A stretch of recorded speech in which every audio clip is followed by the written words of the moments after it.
Most people think boredom is useless, something to escape from immediately. But what if boredom is actually the reason geniuses think differently? Because the moment you remove stimulation, your brain is forced to work instead of react. And this is exactly why Albert Einstein valued silence more than constant effort. Because boredom isn't empty time, it's the mental state where ideas begin to form. Yet modern life trains you to kill boredom instantly with your phone, destroying the very condition required for deep thinking, creativity, and intelligence. And if boredom really was a weakness, evolution would have erased it. But it didn't, because boredom exists to push the mind inward. And once you understand what happens after that discomfort, you'll never see boredom the same way again, because boredom isn't emptiness. It's the moment when external stimulation disappears and the mind is forced to turn inward. And that inward turn is where real thinking begins, which is why so many people today struggle with focus, learning, and originality. Not because they lack intelligence, but because their brain is never allowed to sit still long enough to think. Every second of silence is filled with scrolling, music, notifications, and content, training the mind to consume instead of create. And when the brain is constantly reacting to stimulation, it never enters the deeper mental state where ideas connect and understanding forms, and psychology confirms this. When stimulation drops, the brain activates a system responsible for imagination, memory integration, and problem solving. And this system only activates when there is nothing demanding your attention, which is exactly why boredom feels uncomfortable at first, because your brain is withdrawing from constant dopamine. And that restlessness you feel isn't laziness. It's your mind trying to adjust to silence again, and most people escape at this point. They grab their phone, switch tabs, distract themselves, and the thinking process shuts down instantly. But the people who become exceptional stay, not because boredom feels good, but because they understand what comes after it. First, the brain resists, then it quiets, and then it starts working on its own, reorganizing thoughts, resurfacing memories, and connecting ideas without conscious effort. And this is where insights are born, not from force, but from space. And Einstein understood this intuitively, which is why many of his breakthroughs came during walks, daydreaming, or quiet reflection rather than intense calculation, because boredom creates the conditions for insight, and this same principle applies to learning and intelligence today.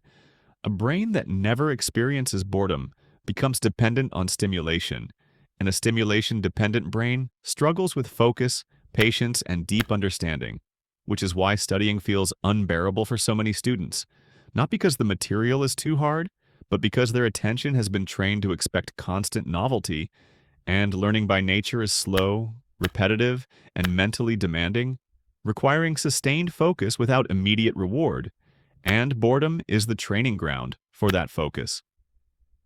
Every time you sit with boredom instead of escaping, you strengthen your ability to concentrate.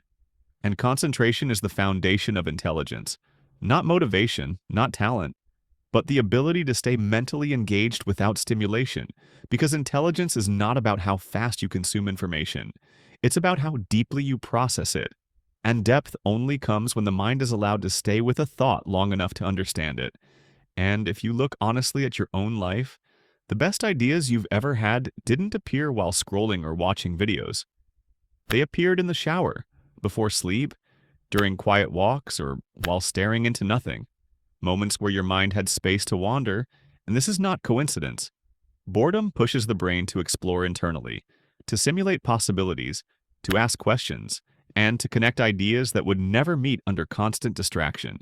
But modern habits interrupt this process constantly, replacing thinking with consumption, and over time this weakens mental endurance, making silence feel uncomfortable and focus feel exhausting, which is why many people confuse boredom with lack of discipline, when in reality boredom is a signal that the mind is ready to work, and the people who become geniuses are not those who eliminate boredom, but those who learn to stay with it longer than others, because boredom acts as a filter. Most people escape immediately, but those who don't gain access to deeper levels of thought, and this is where intelligence begins to separate itself, not through IQ or effort, but through tolerance for mental discomfort, because boredom is uncomfortable precisely because it demands something from you.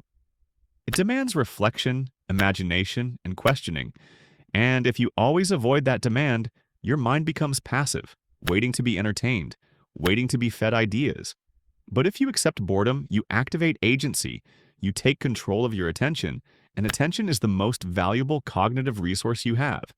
And this is why boredom is powerful for studying, because when there is nothing else to escape into, the brain turns fully toward the task, processing information more deeply, building stronger memory connections, and developing understanding instead of surface-level recall.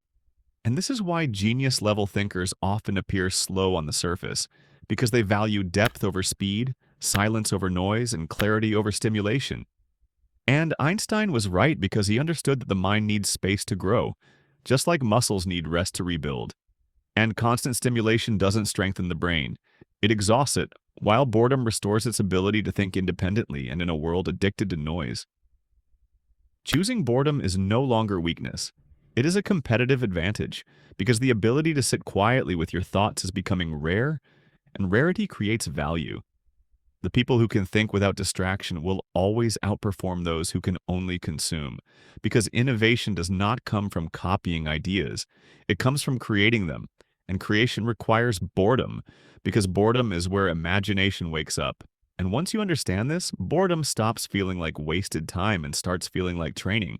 Every moment you resist stimulation is a repetition for your mind, strengthening focus, patience, and clarity, and over time this compounds, making learning easier, thinking sharper, and ideas stronger.